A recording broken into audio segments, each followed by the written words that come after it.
Thanks for reading the Bible with me one chapter at a time. Today we'll read Acts chapter 12. About that time, Herod the king laid violent hands on some who belonged to the church. He killed James, the brother of John, with a sword, and when he saw that it pleased the Jews, he proceeded to arrest Peter also. This was during the days of unleavened bread. And when he had seized him, he put him in prison, delivering him over to 4 squads of soldiers to guard him, intending after the Passover to bring him out to the people.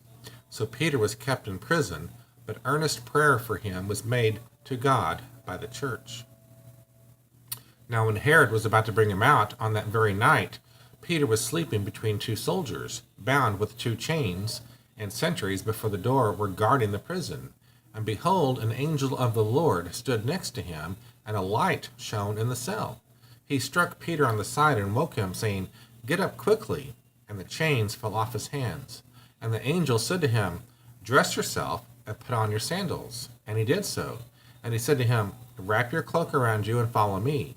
And he went out and followed him.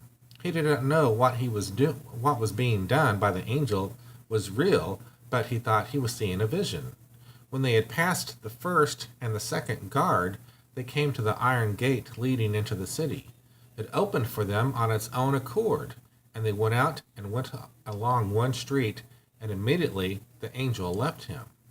When Peter came to himself, he said, "Now I am sure that the Lord has sent his angel and rescued me from the hand of Herod and from all the Jewish people were expecting."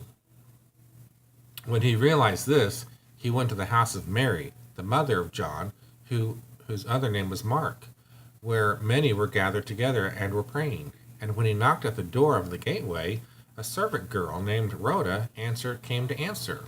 Recognizing Peter's voice and her joy, she did not open the gate, but ran in and reported that Peter was standing at the gate.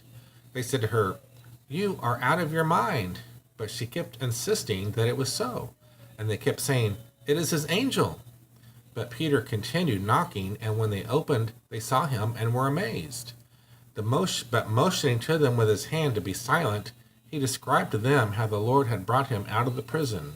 And he said, "Tell these things to James and to the brothers." Then he departed and went to another place.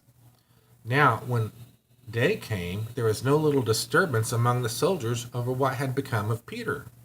After Herod searched for him and did not find him, he examined the sentries and ordered that they should be put to death.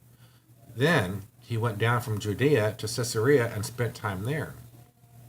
Now Herod was angry with the people of Tyre and Sidon, and they came to him with one accord, and having persuaded Blastus, the king's chamberlain, they asked for peace, because their country depended on the king's country for food.